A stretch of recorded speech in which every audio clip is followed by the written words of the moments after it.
and beware. We're all across Jamaica. We're all across the world. The Politics Plus podcast is on until 9 o'clock. Yep.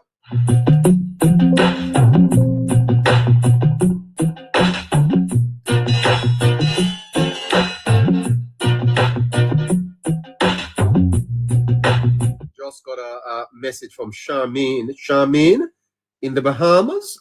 Did you find the page, Charmaine? Hello, Charmaine. Did you find the page? Politics Plus podcast. Did you find the page, Charmaine? People are still trying to find our page. You have to share the page, my friends. Oh, there she is. She found it. Oh, Charmaine. She's been worried about the page. She said, "What's happening to the neighbor?" Well, I'm here in full flight tonight. Oh, what a great show we're gonna have.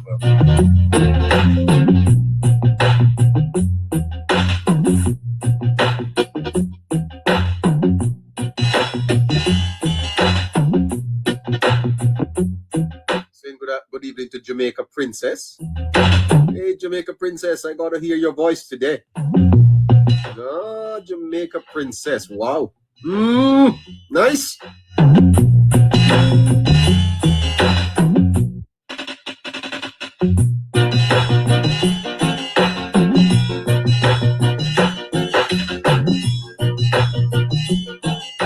Princess, you're pretty up there now, man. Pretty up there, Princess. All right. Take care of yourself and make sure you stay warm this weekend. Drink your tea or your coffee.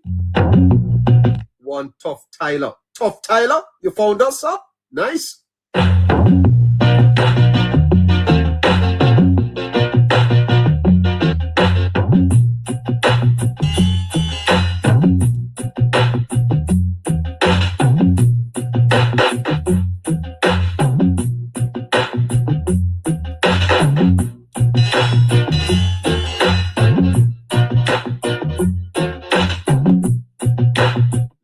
Tough Tyler.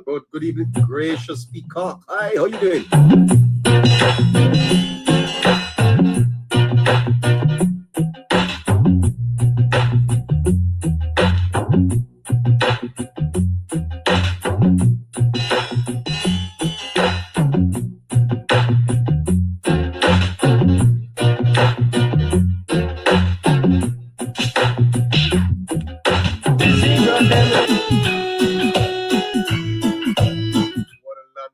Friday.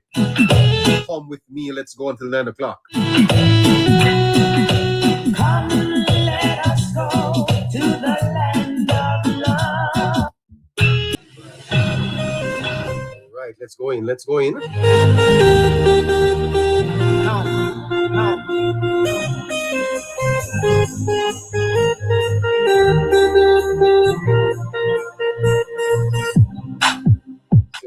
To everybody, saying good night to everybody. Hello, Shari, D Brown, 60. Good night to you. What a Friday. Hi, how are you doing? How are you doing, everybody? Great to have you. Great to see you. How was your day today? Is it cold where you are? Always blessed. Nice to have you. Sandra Honeygan, Joyce Major joined. Always blessed. Hi. Please follow the Politics Plus 2 page. Yeah. 61 Queen. Hi.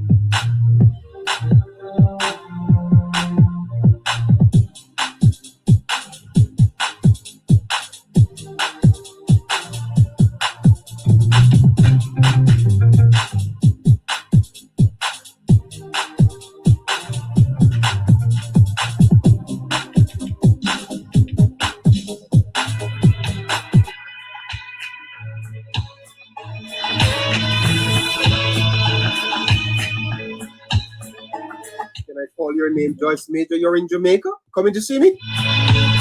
You're in Jamaica. Oh.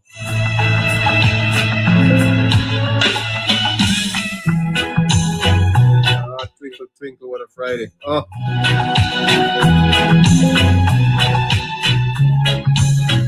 you hear me calling out your name? One Tough Tyler, Friday. Good night to you, sir. Joyce Major, you coming to see me, girl? I hope you brought something for me from the United States. Can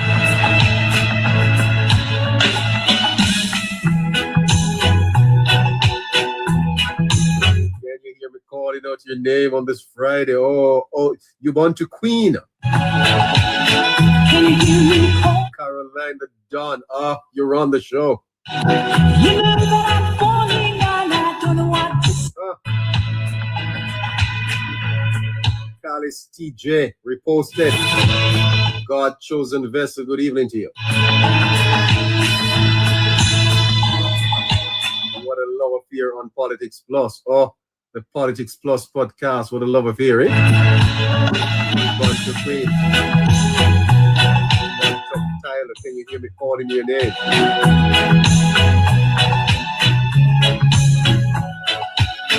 Can you hear me calling?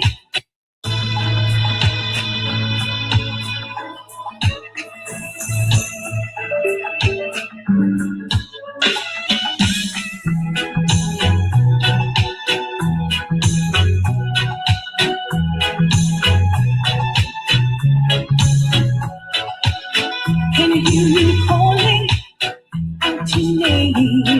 Hey, Enriquez, good evening to you. Calling and I don't know what to say. Jamaica Princess, good evening. Daphne, Widex, how you doing? Gracious Peacock and Sharon Lynch, Kevin Bennett, Selburn Cox, are you there? On fire, twinkle, twinkle, God riches on me. One Queen D and Jamaica Girl. You know that I'm falling and I don't know what to say. I'll speak little loud. The real sugar Sandra Blue, Damian Brown. Turn around, brother. Huh? Two Lot Gone Green Love, Jake Kango. Psalms 91. Come along. Good evening.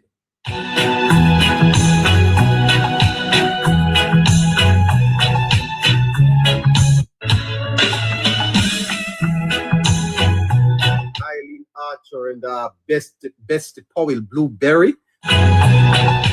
Joyce Major Gatekeeper. Miss Justice Keisha. Oh, Diane, how you doing, Diane? Miss Justice, Lisa Hall, Claudette Crawford, Chromas 876. Oh, I tell you, what a fantastic group of supporters.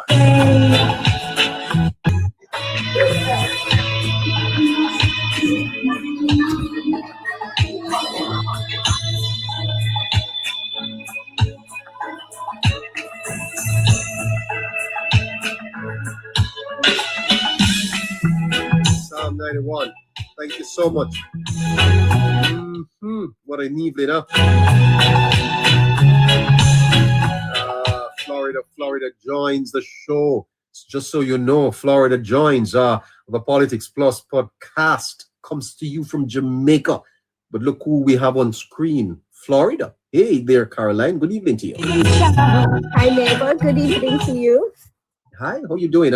Understand that the weather this weekend in Florida is going to be cold and chilly. Are you planning to ride through this weekend? And what the plan? What will be cold and chilly? Are you planning to ride through this weekend? And what the plan? What are the plans you have? Well, I intend to stay in. I have no intentions of going outside. No? Huh? Absolutely none. What's the weather like there now? It's pretty cool. It's just cool, but it's not cold. You're expecting it to get a little colder than this? Yes, it will get a little colder later on, but tomorrow at 10 o'clock, it's going to be 38. 38 Fahrenheit. Yes. Oh my goodness, but that's freezing. Well, almost. Oh my goodness! Wow. Why didn't you get a flight and come on home to Jamaica? Neighbor, I'm not gonna just leave just because it's a little cold. Okay. How was your day, neighbor? One of my listeners, Charmaine, Uh-huh. just texted me to say that she couldn't find the program for the last 2 evenings.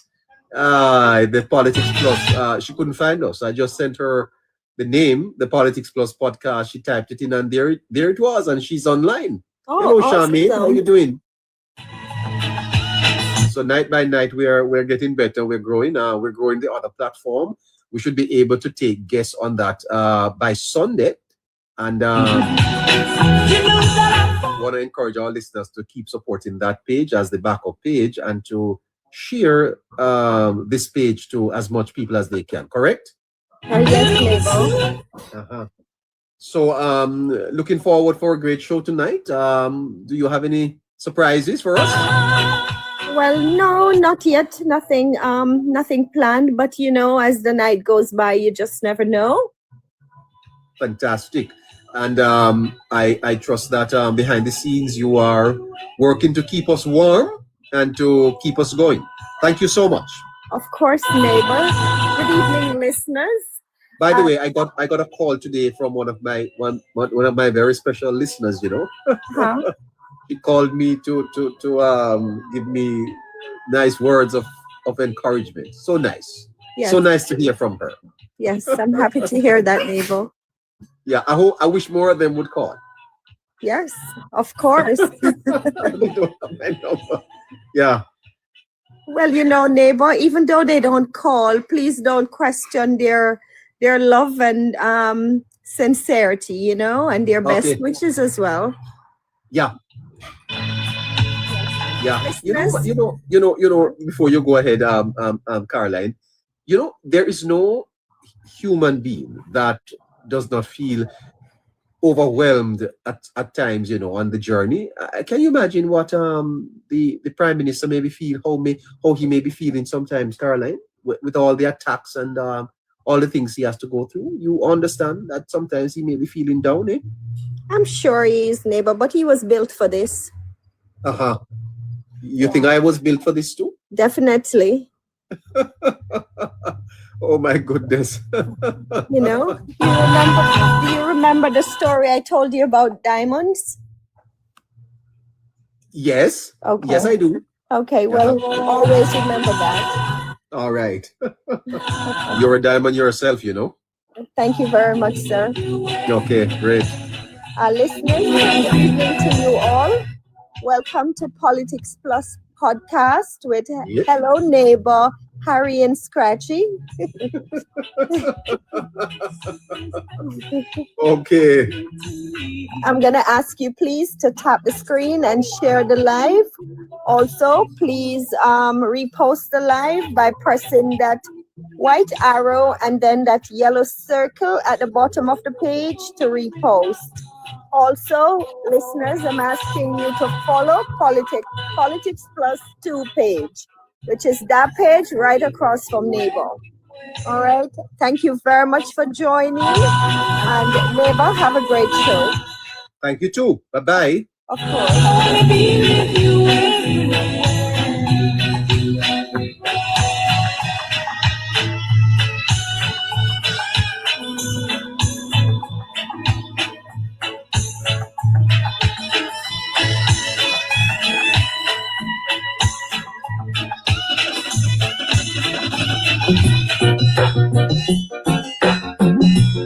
Let's crank this thing up and going on a Friday.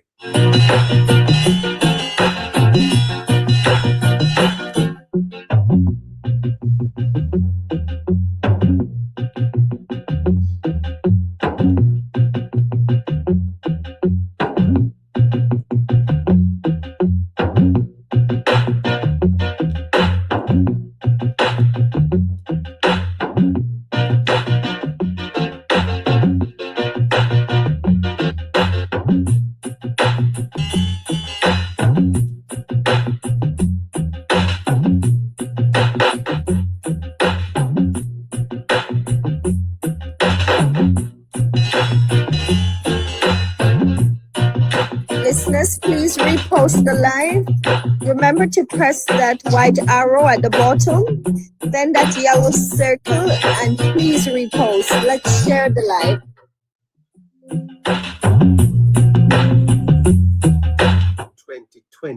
28 minutes after 7 o'clock. Let's go to the notes.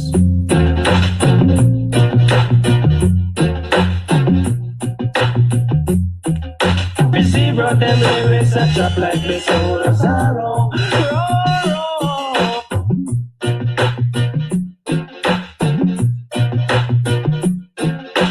Tell them let me take it on the low, 'cause this is a... All right. Okay, so the 2025 election was a warning election, not a verdict. I want you to understand the politics, and I want you to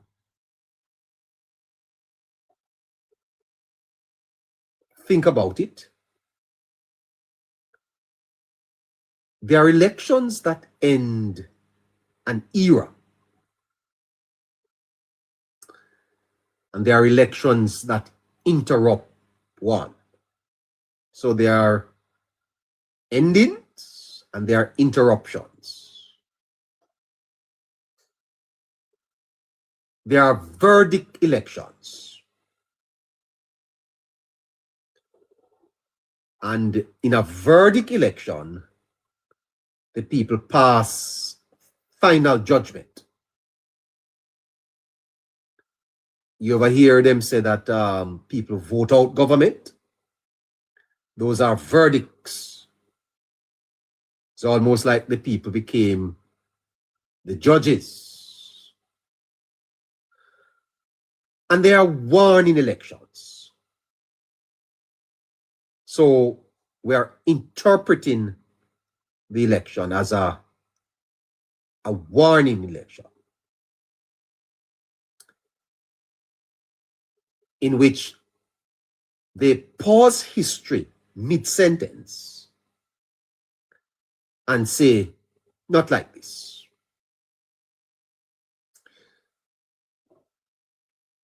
The political parties do post-mortem, election post-mortems, but they don't share it with you. And upon this program, we are taking the time to help you to understand the political dynamics post-election. I'll get to Melissa, because this is a politics program. It's Politics Plus. The 2025 general elections belongs unmistakably to the latter category, where we call it a warning election. And I want, if you're a supporter of the Jamaica Labour Party, I want you to pay attention, because the party is not going to release their review, but it can be different from this. The election did not overthrow a governing philosophy, nor did it repudiate competence, reform, or stability. Instead, it issued a subtle, unsettling message. And that message cannot be captured by seat counts alone.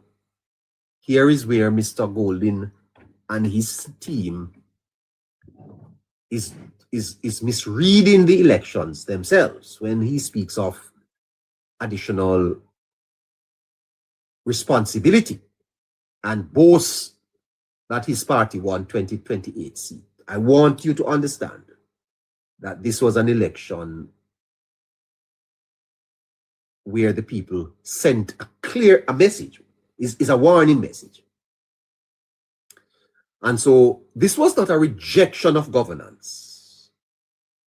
It was a rejection of distance. It was not a condemnation of outcomes, but of meaning. It was not the end of trust, but the erosion of intimacy between the state and the citizens. And so to understand this election as a verdict is to misunderstand both democracy and Jamaica. To understand it as a warning is to glimpse something far more profound. The limits of technocratic excellence in a society where democracy is felt before it is measured.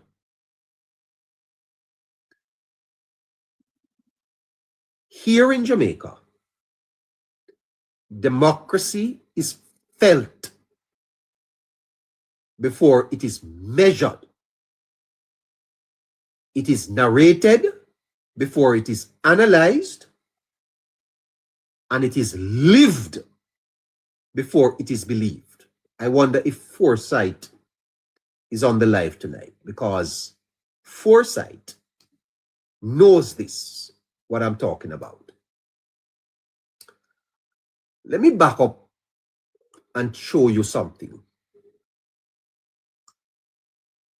Because illiteracy affects democracies. And in Jamaica,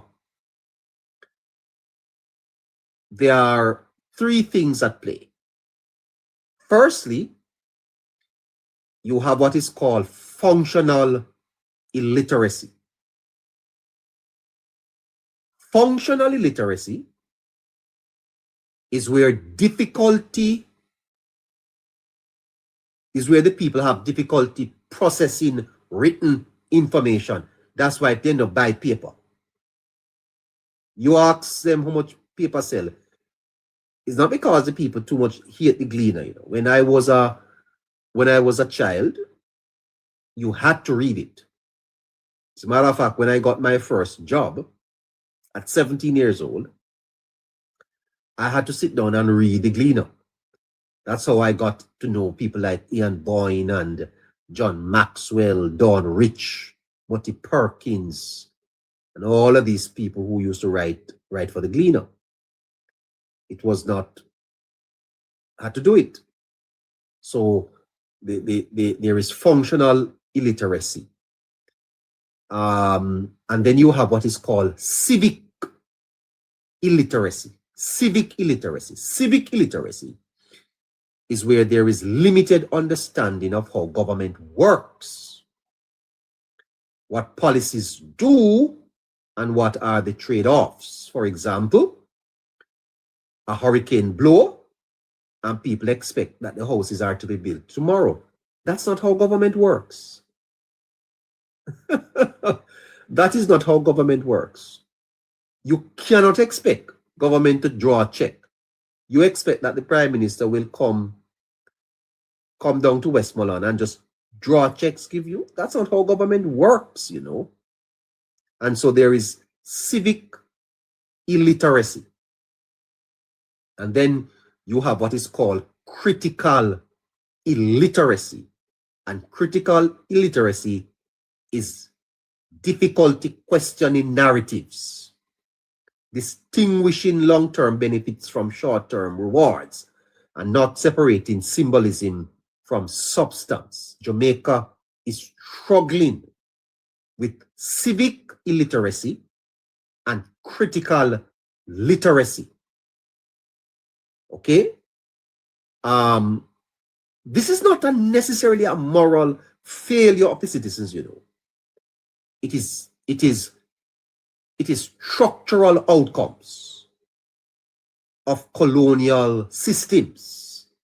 And when we speak of slavery, this is where the vestiges of slavery still lingers in the society, in the thinking, right? Because we are emerging out of a colonial system that rewards loyalty over understanding. And I'm going to and listen. There's something that is very nasty about politics, and that is politics captures ignorance and perpetuates it for power. Many politicians rides into power on the ignorance of people. Oh, what a tangled web we weave when at first we set out to deceive. And that is why it's so important that more people tune into this program here so that they can learn, man. They can learn a little bit. You understand me? We're coming back on the notes tonight. Exposing it, exposing it, exposing it.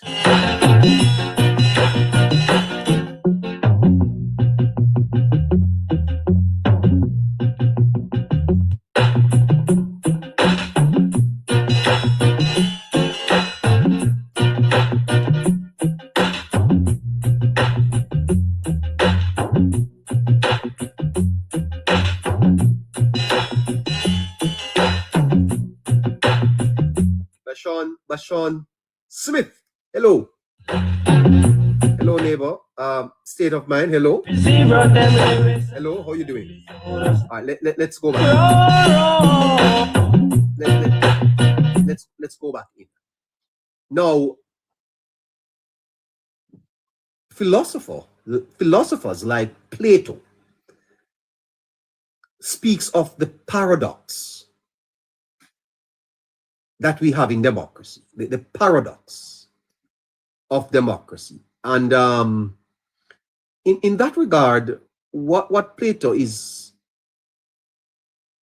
doing is he's distrusting democracy, because he's arguing that if a man is not civic literate and critically literate, he should not have the same right at the ballot as is the civic literate and the critically literate. So if you are civic illiterate, in other words, you don't understand the system, you don't understand policy, you don't understand what you're voting for, that because a man is going to go to the ballot, he's going to cast a vote, and the man is voting against his own best interests because a man give him $2,000. Right? In Jamaica, a man will sell him vote. He a drink a rum. And so the paradox of democracy is that Plato argued that when many lack education, they become vulnerable to rhetoric over reason. And I want you to look at the campaigns of both political parties, and you will see that the PNP was deliberate in how they campaigned. And I think Joshua John, brings this point out. It's not a not well thought out campaign that the PNP ran, It's a very well thought out campaign, and they almost won. And I'm going to show that to you too. Maybe not tonight because I may not get there. I will show it to you. Right? And so what Plato is saying is that the vulnerable, the undereducated, the civic illiterate, and the people who are critically illiterate, they value rhetoric over reason. Roman boom, weed, curry goat and rice, and music. And you go up on the stage and you dance and you get them emotional. Rhetoric. One by one, them is going to jail. Those things move people, And then he argued that the elitists,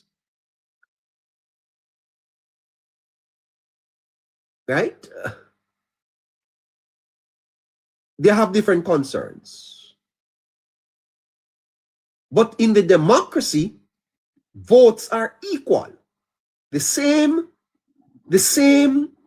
vote that the illiterate has is the same vote that the literate has. One man, one vote, same man, same vote. So whilst votes are equal, understanding is not. And this is where the paradox is created, because you have equal opportunity to vote, but you don't understand the issues. So what are you voting for? But in our democracy, voting is a right.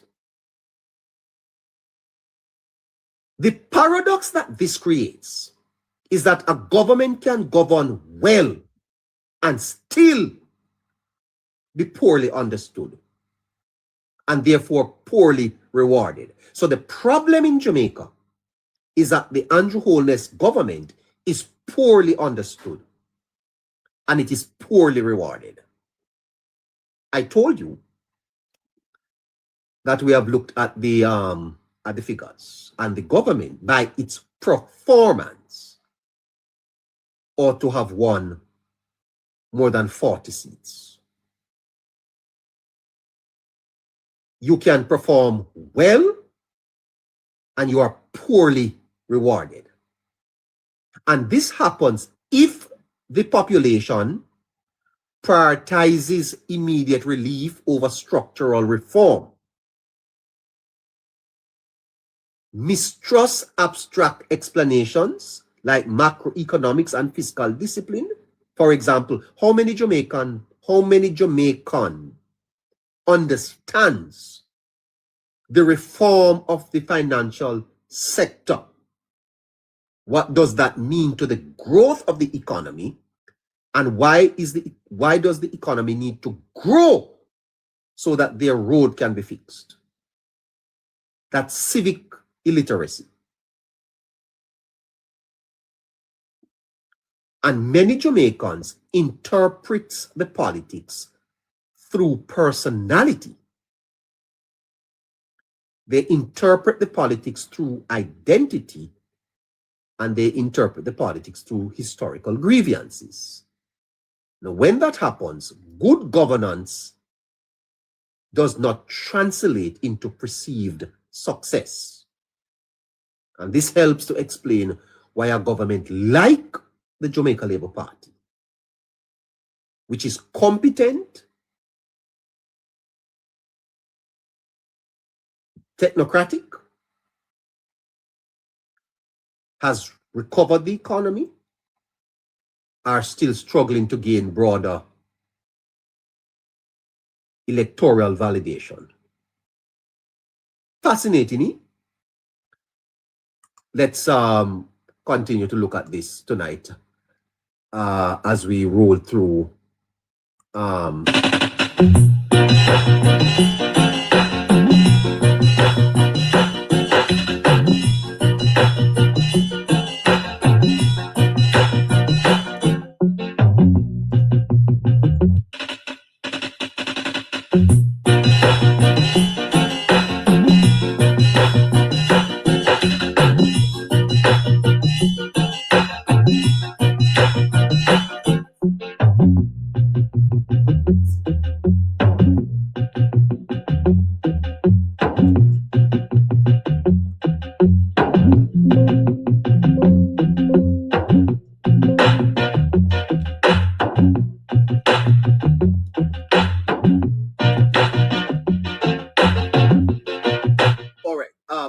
So, hello? Our listeners, please tap and share, please. Also, please repost the live.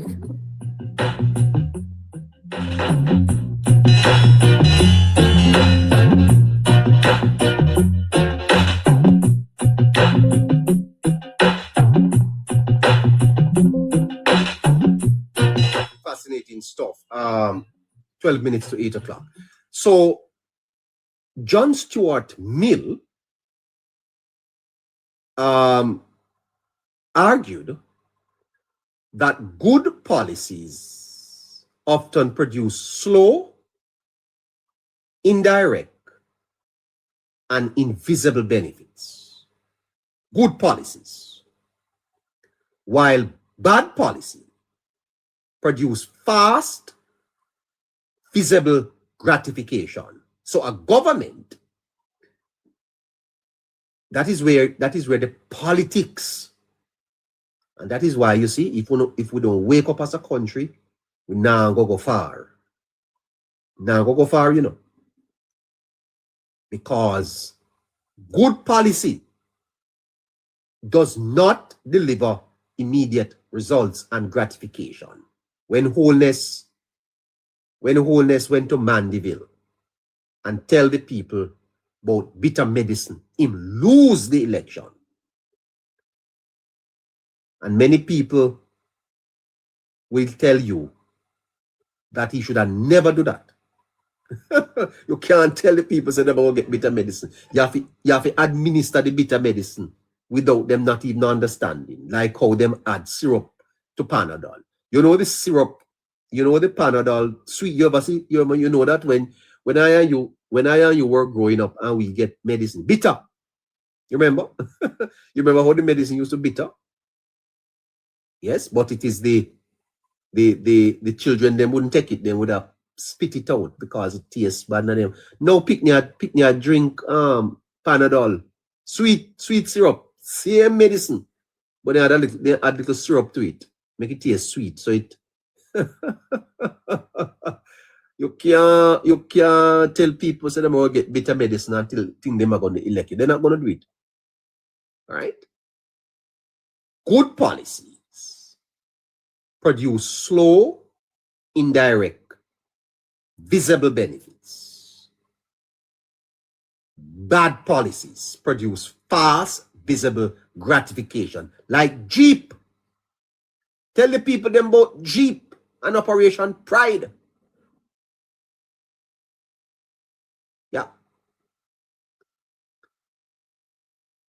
In Jamaica, infrastructure reforms, debt reduction, institutional stability are not immediately felt. Crime reduction through systems like the courts, intelligence, prevention is slower than symbolic crackdowns. You know, in the 90s, what they did, they would set up squads. They would set up squads, symbolic, like the CMU, and they give them 10 vans and staff it with about 20 or 30 officers. Yeah. Handouts, spectacle, and populist language are instantly rewarded. So the issue is not just illiteracy. It's a mismatch between the time horizon of good governance and the time horizon of popular perception. That's why governments going into elections have to offer the people something that is catchy, that is relatable, that can get them excited, or you're going to lose.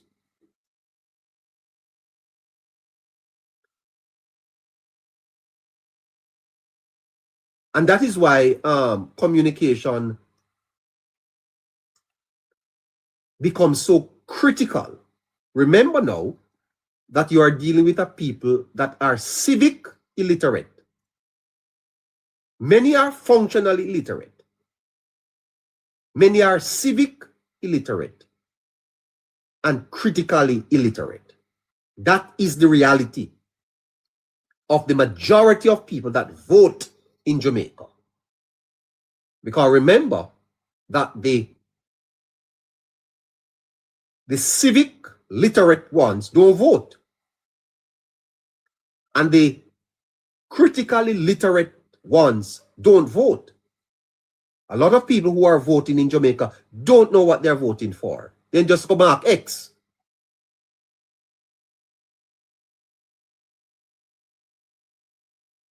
And that is why communication is so important. Because democracy is not just about doing the right thing. It's about making the right thing intelligible. It's not about only doing what is right. It is connecting what is right with the people.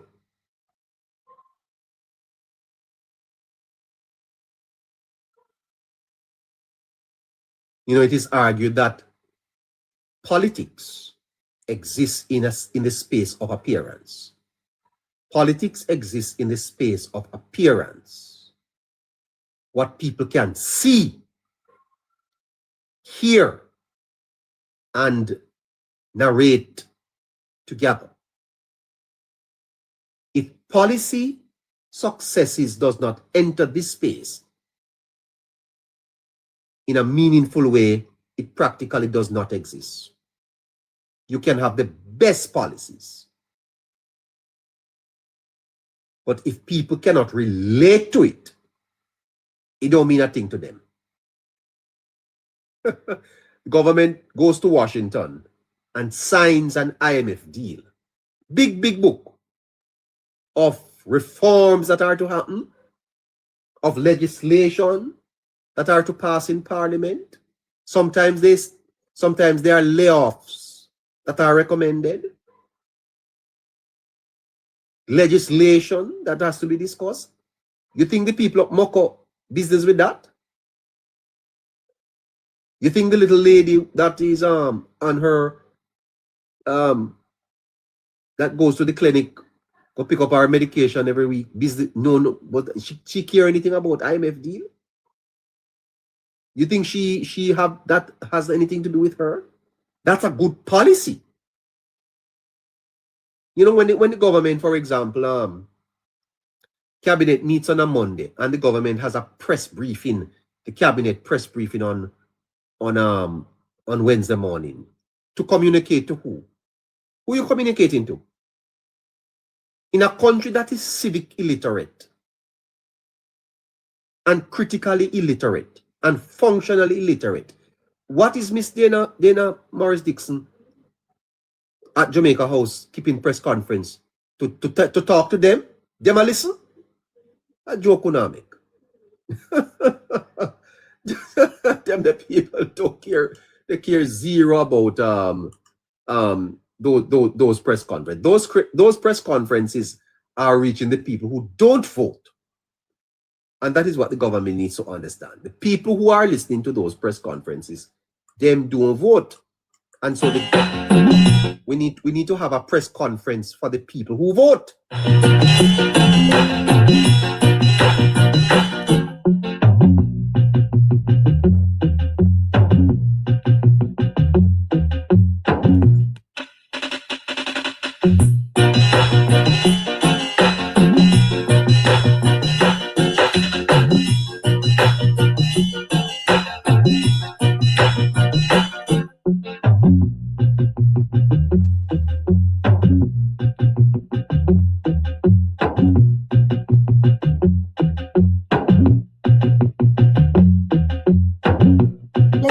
Could you please continue to tap the screen and share the live, please? Also, remember, please, to follow Politics Plus 2 page. All right, let's go back in here. Right, so there's a disconnect, right? It is not the policy that is weak. It is the communication that is weak. Because democracy is not just about doing the right thing. It's about making the right thing connect. Okay? It's about connecting. So there are many governments, including this one. This is how they communicate. They communicate technocratically. They tell you about numbers, they give you reports, and they do something. So, for example, the Jamaica Labour Party put out this book. Now, if I was advising the party, I wouldn't print this. And many of you there say, ho, ho, ho, what is he talking about? I wouldn't print this in Jamaica. This probably was I wouldn't knock it so much. But this, I don't think gained the party much votes. There are many, many other ways that you could have packaged this to be a lot more effective in this society. Because first of all, you are dealing with a society that is functionally illiterate, civic illiterate, and critically illiterate. And you put a book in their hand, you put a book in them hand, for the what?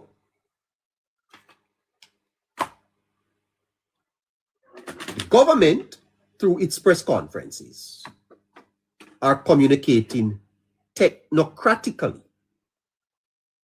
They're giving numbers, they are giving reports, they're speaking about their achievements, and they communicate defensively, meaning they respond to criticisms rather than shaping the narrative.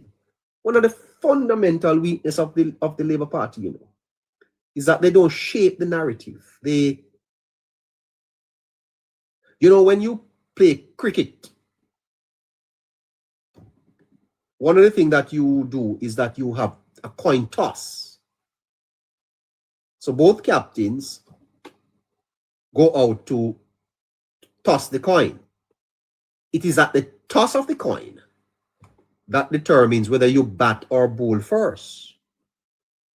Now that's a very, very, very important decision, you know, that a captain has to make. And normally, the captain don't make that decision on the field. The captain would have consulted with the coach, the technical people, the players, and they would have had a meeting. If I win the toss, do we bat first or do we bowl first? Because you have to look at the pitch. What determines whether you bat or bowl fourth is the pitch. And if the pitch, if the time is overcast and the pitch is green, you better bowl. Because it's going to dry out later and it will be more comfortable for batting. Part of what you have to do is to set the narrative. So you set the runs and then you can defend it. So if you make 300, well, that's on the board. Is the man coming in after that now needs to figure out how he's going to make 300 runs. So technocratic communication, defensive communication, where you are responding to the opposition, like Mr. Man called press conference and then you call, no, you don't have to respond to that because you would have already set the narrative. So by the time the opposition calls its press conference, the people are already ready, informed, communicated with. And then the government communicates from above, talking at the citizens, not with them. You can't talk at citizens. You have to have a conversation with people In an environment of civic illiteracy, this is ineffective and it is counterproductive. You cannot take the politics outside of the society's value, where the society is socially, where the society is educationally. That's where you practice the politics.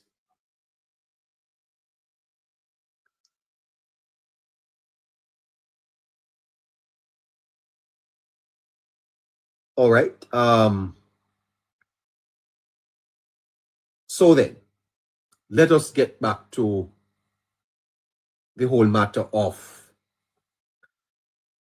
it was a warning election, not a verdict election. It was an election of what pass. As a verdict is to misunderstand both democracy and Jamaica itself. The election was warning. But you know, most governments are tempted almost irresistibly to believe that success is self-evident. You know, growth figures rises, debt ratio falls, institutions stabilize, international agencies not approvingly. When you go to Parliament and talk about Fitch and Standard and Poor, oh, listen to me. Those are just for the technocrats. Uptown. You know, history, it seems, is on their side. When you know, governments are tempted to believe that success is self-evident. The economy is growing. Standard and Poor has, you know, given us a good rating. The IMF says we are the poster child. Other countries have said how well we are doing. Well, and do you think that the people feel the same way?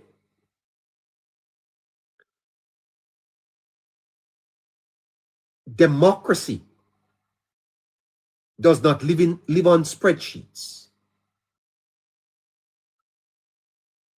It lives in kitchens, taxis, churches, remittance lines, police stations, in the classrooms.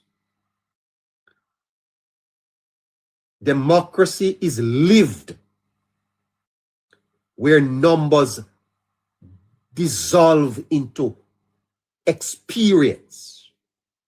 If you're a neighborite, I want you to get that. The technocrats are watching the markets. The only market that some people know, a coronation. The technocrats are watching the markets. Jungle market, we know, a coronation market. the prices of the coronation market. I'm putting that.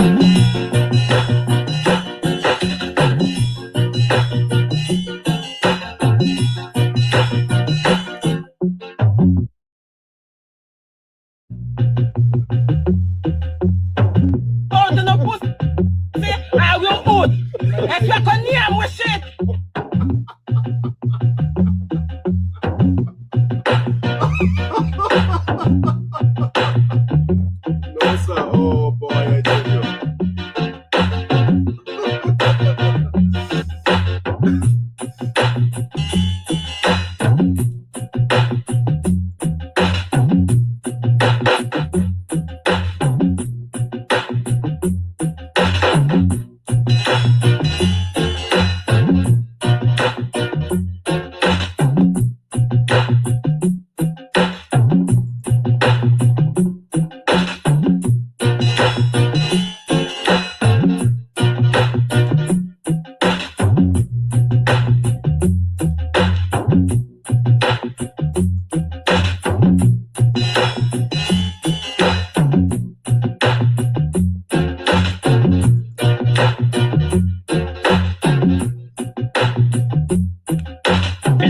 But them lyrics a trap like me soul of sorrow.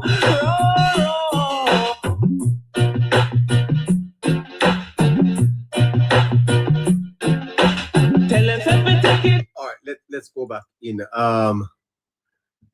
You know, the technocrats tell you about the market. But as I said to you before the break, that the only market some of us know is the curry market. A curry market we know about. We don't know about the financial market. Okay? Democracy don't live on spreadsheets, neighbor rights. You are here to learn. Yes? So that you can make informed decisions. Democracy don't live on spreadsheet. Democracy lives in people's kitchens. Democracy lives in taxes. Democracies live in the JUTC bus. The price of chicken back and salt fish. Like my friend says, salt fish. Yes? Democracy lives in the remittance lines, Western Union and MoneyGram. Democracies live among the people. If you want to know how this country is doing, go into the towns. I remember sending an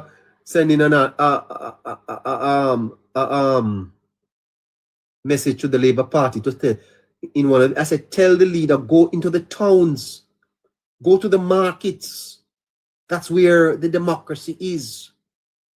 Not on the stock market, in the barber shops, at the hair salons, at the gas station, go to the pumps.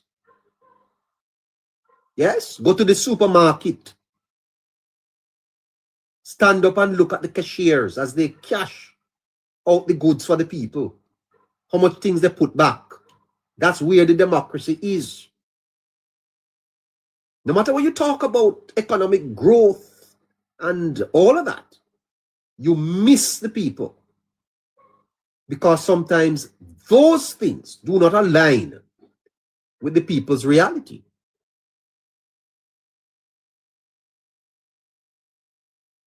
And so John Stuart Mills argued that, as a matter of fact, he warned that good policy often produces benefits that are diffuse, delayed, and invincible, while bad policy produces pleasure that are immediate, concentrated, and, you remember I speak about the hedonistic tendencies?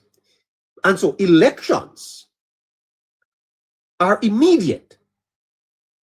There are moments of reckoning compressed into a single day. And in an election, you're asking citizens to translate years of lived complexity into an X. You're asking your people to translate years of complexity into a mark on a piece of paper. That is why the election campaign is so critical, so vital. It's not what happens on election day. It is the campaign that must capture the 5 years of performance. That 2 or 3 weeks. And it cannot be captured in a book. It cannot be captured in a book. Well, that was one layer of the campaign.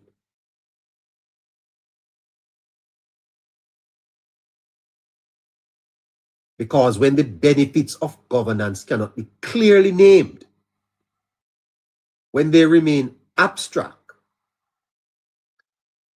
indirect, or unevenly felt, gratitude withers, even as stability endures. There is no question that Jamaica is stable. There is no question that Jamaica is doing well. There is no question that Jamaica is on the right path. What I am trying to explain to you is why it was not translated into votes. That is a communication challenge. Not understanding civic illiteracy, functional illiteracy, and critical thinking, critical illiteracy. And let me tell you this. If the party does not get this right, labor rights, don't get excited. Your fourth term is going to be difficult. If the party does not get the communications right, democracy is not lived in the market, the stock market. It's lived in coronation market. It's the lived experience of people. That's what the campaign is to compress over 3 weeks so that the people with one mark makes that decision.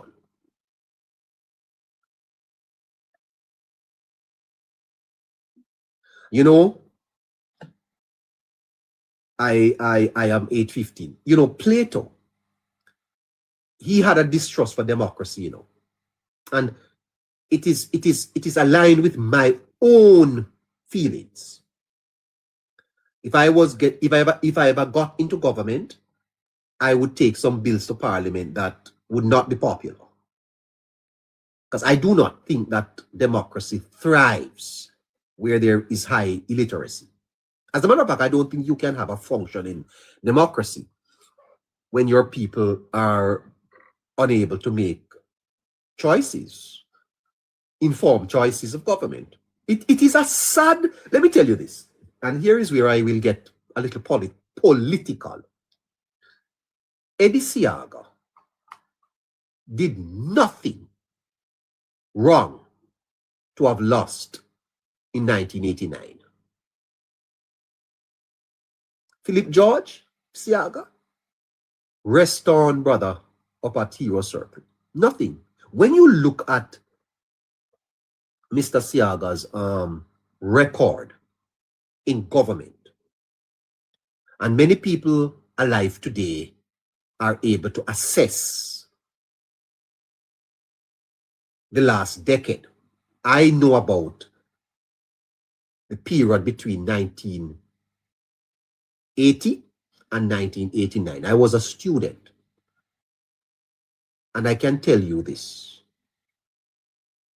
And the same thing is happening, you know, because Siaga had to do a couple of things. One, the recovery from the devastation of the 70s. The PNP has had 2 periods of government in Jamaica that have really been very bad.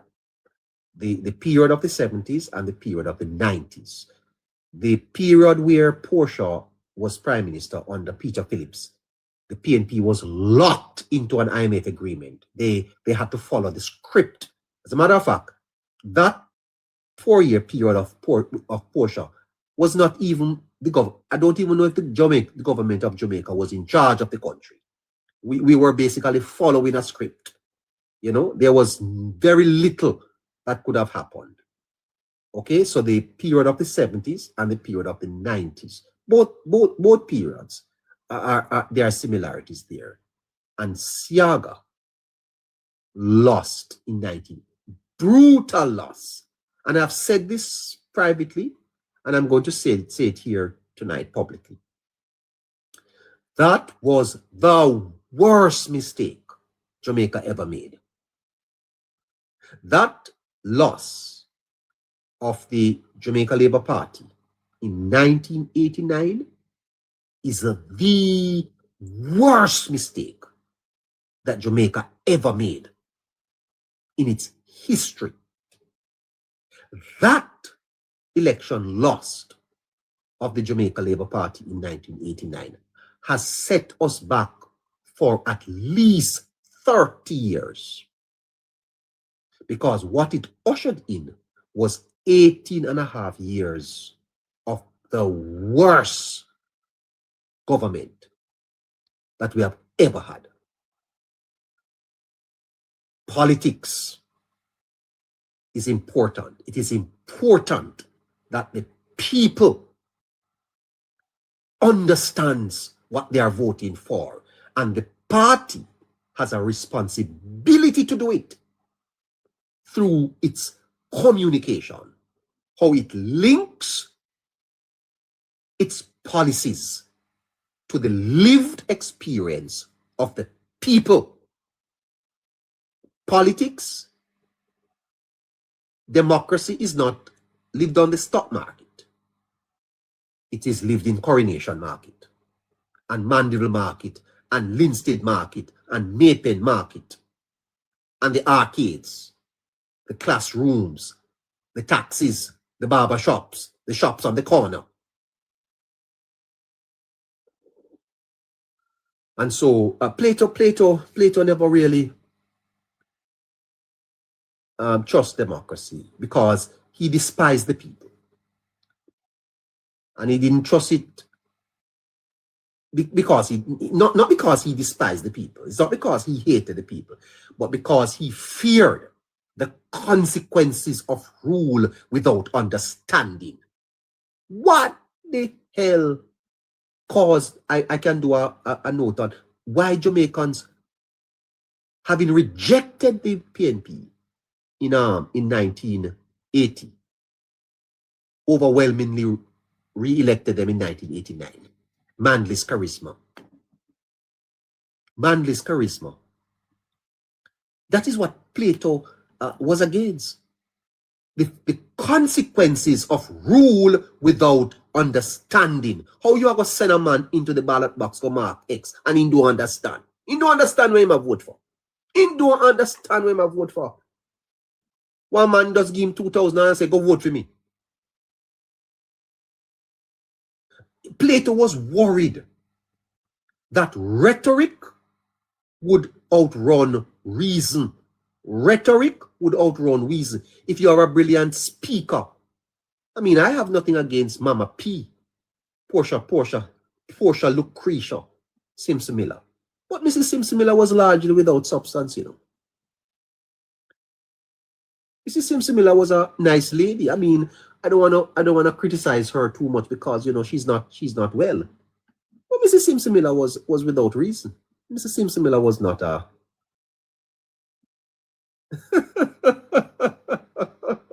you know, but the people loved her. On what grounds? On what grounds you elect Mrs. Simpson Miller Prime Minister? What were the policies that Mrs. Simpson Miller expostulate to the Jamaican people? Where was her mind on the economy, on crime, on social welfare? Where was it? You ever see Miss Simpson Miller put a paper before Parliament? Come on. It was a euphoric. That's not how democracies are to operate.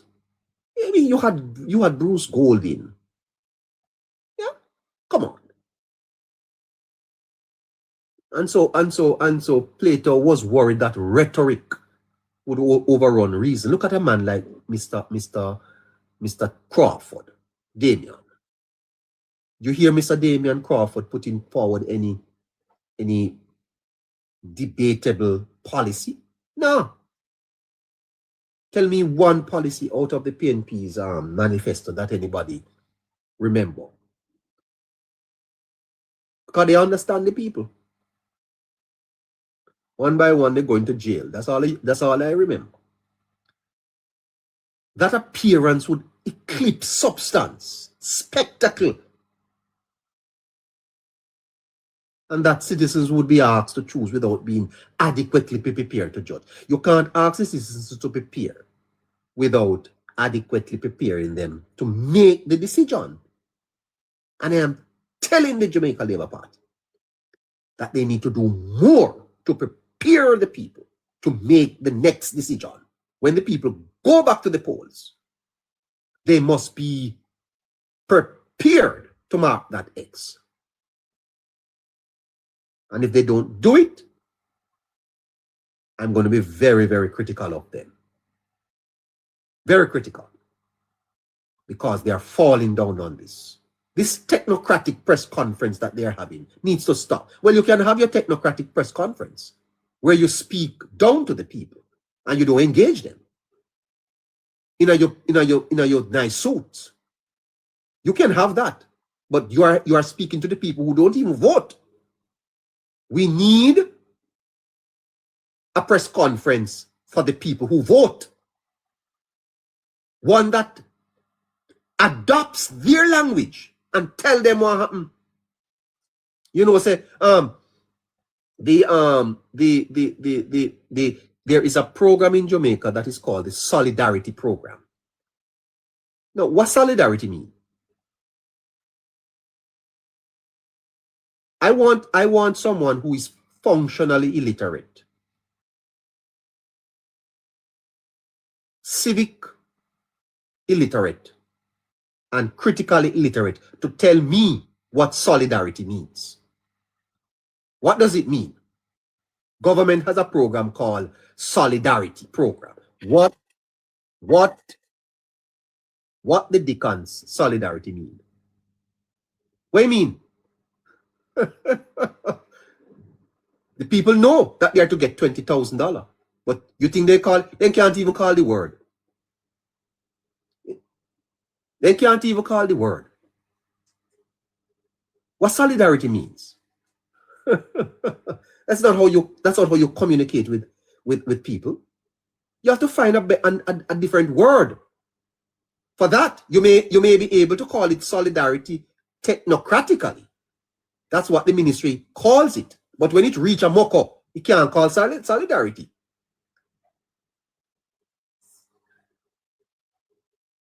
And that is why Jesus did parables. And if you understand that Jesus was preaching at a time when there was not much educated. But these were mere fishermen. And even when he taught them even when he used stories, they still never understand.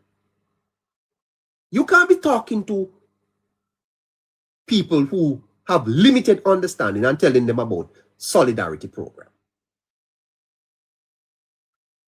That is why programs like the NIDS failed, or well, not failed yet, but that is why they had to put. That is exactly why disinformation thrives in Jamaica. It couldn't happen in Barbados, you know. No, Barbados is having an election now, and I want you to follow it, because Barbados, I think the literacy rate in Barbados is 98%. The last time I checked, only 17% of Jamaicans have a tertiary education. 17%.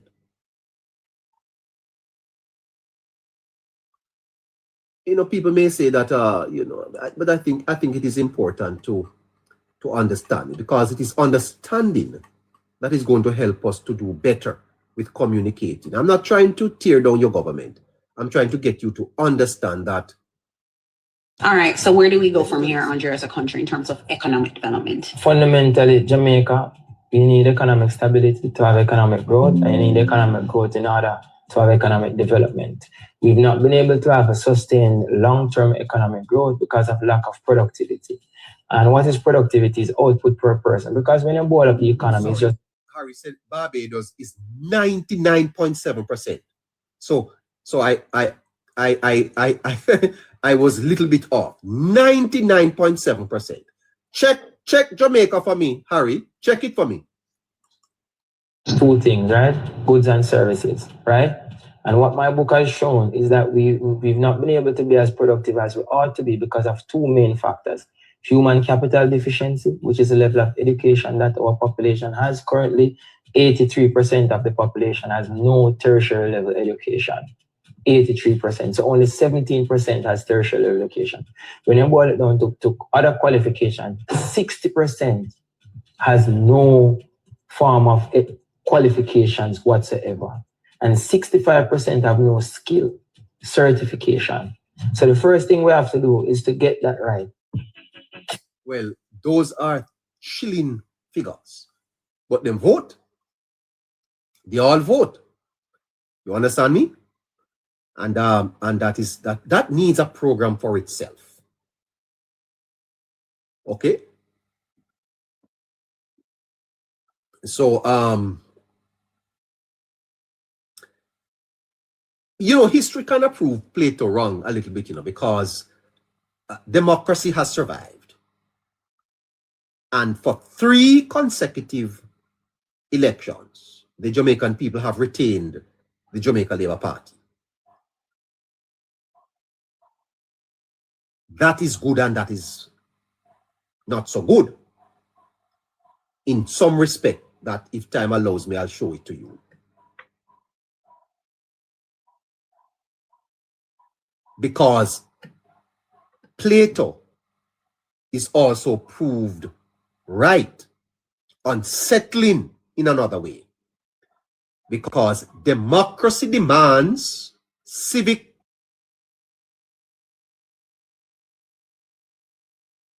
parties do not invest in it sufficiently. You have to cultivate civic understanding. No 12-year-old who do PEP should be leaving primary school in Jamaica and don't understand a little bit about how democracy works. What does the Senate do?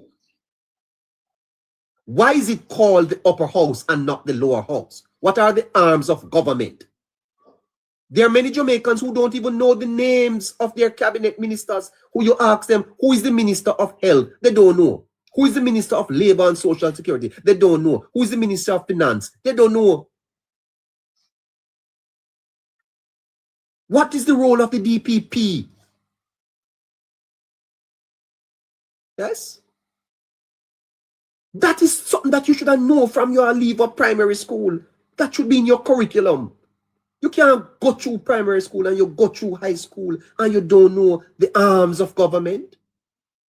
What is the legislature?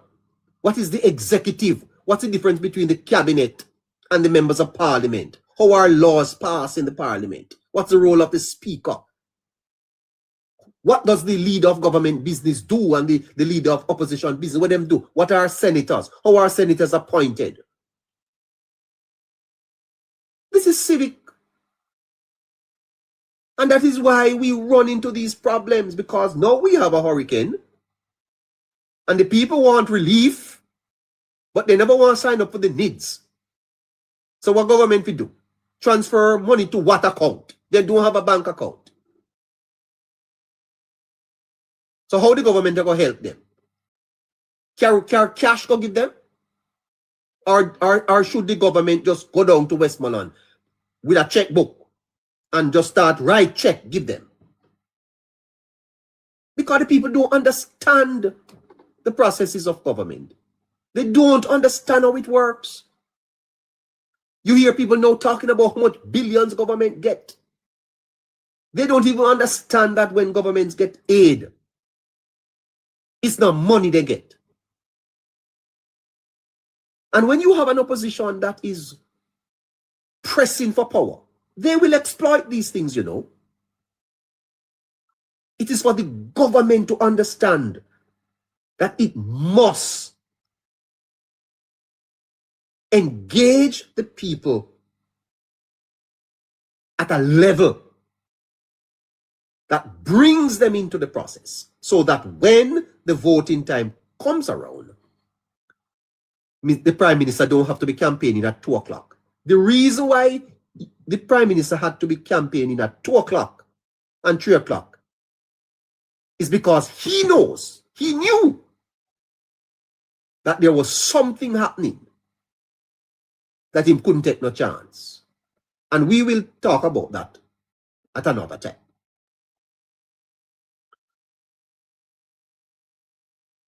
Illiteracy in this context is not merely the ability to read words. It is the inability to read systems. It is the difficulty of tracing cause and effect across time, of understanding why restraint today enables dignity tomorrow, of seeing policy as the process rather than the event. I see the government trying to explain its budget process. The budget that the government is going to read in March, all the people are listening for is whether them will get increased tax or them will get tax break. What in a hit for them? The whole budget, comes down to a few sentences. How much more tax we are going to pay, or how much more money we are going to get. That's all people are interested in. Well, as far as our budget process is concerned, that's it. It's civic illiteracy. I mean, Harry comes here every night and scratchy, and we go through it. But I guarantee you that if we brought on one of these popular TikTokers, the numbers move from where it is now to over 1,000. Because people are not interested in substantive and substantial stuff. Hedonistic pleasure. It is pleasure that drives a lot of people, and it drives them to the polls. That is why I was shocked when I heard Labour Rights singing the PNP song and telling me about them capturing the spoils. Clearly, the PNP song gained them votes. And I will show you that later on. To the point where the Labour Rights start singing it after the election. They don't even understand themselves.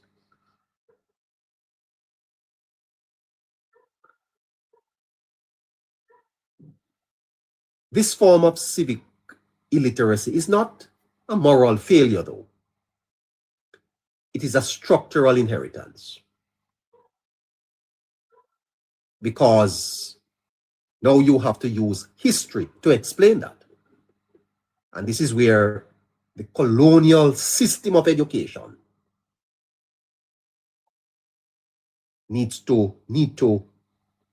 has not completely been eradicated from us.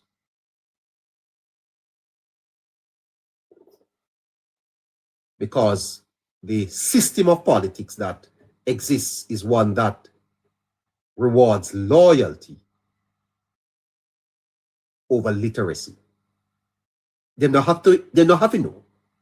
There was a time in Jamaica when I never believed that it was in the interest of some to keep people illiterate. I could not understand that.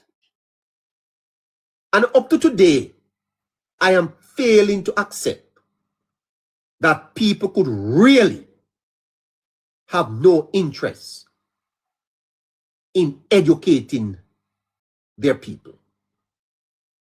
But here is the danger. Literacy can take you out of power.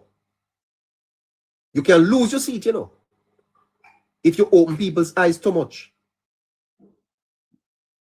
But if they can keep you illiterate, then they can control how you vote. Because they tell you, go and mark the X beside this symbol. And that you do without questioning anything. Because all you do is pick up a little envelope. And when you're looking at the little envelope, you see $3,000 and you think, say, somehow, the best thing the man ever do you can give you $3,000. As a matter of fact, ramp it up to 5. And when you, did you know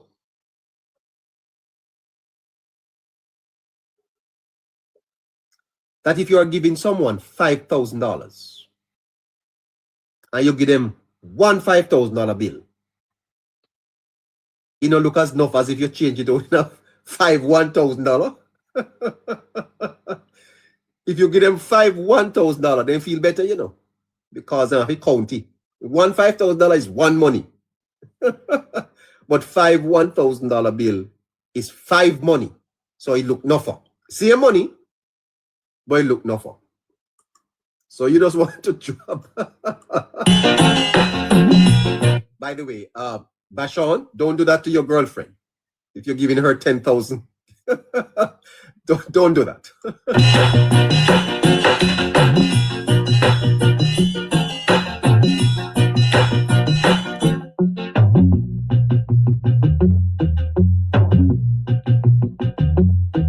Yeah, man, if you're giving somebody $20,000 and you give them $4,000 or $5,000 bill, it don't look enough, you know. But if you ever change it out in that $21,000 bill and give them one Kyle, they say, well, they have enough money. They have enough money. That's what it is. It's just you think people easy? Our listeners, could you please tap and share the screen? Share the live, please. Thank you.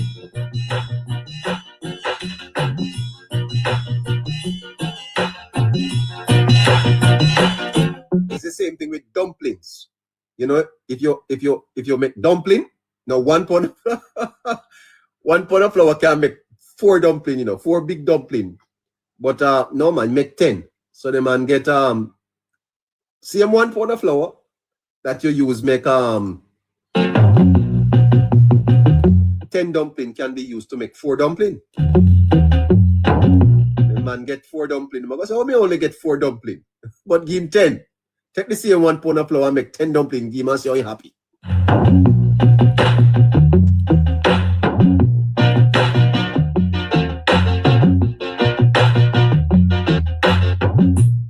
Same thing with a chicken breast. Cut the breast in a 4. Get 4 pieces of meat rather than 1. Happy?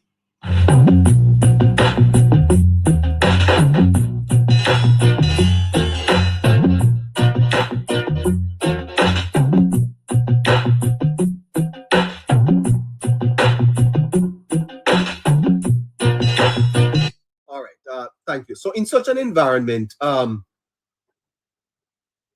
good governance does not automatically translate into democratic reward. It must be interpreted, narrated, and emotionally anchored. Where that work is absent or insufficient, misunderstanding rushes in to fill the void. All right? So you can't go talking about how well the government has performed. You have to interpret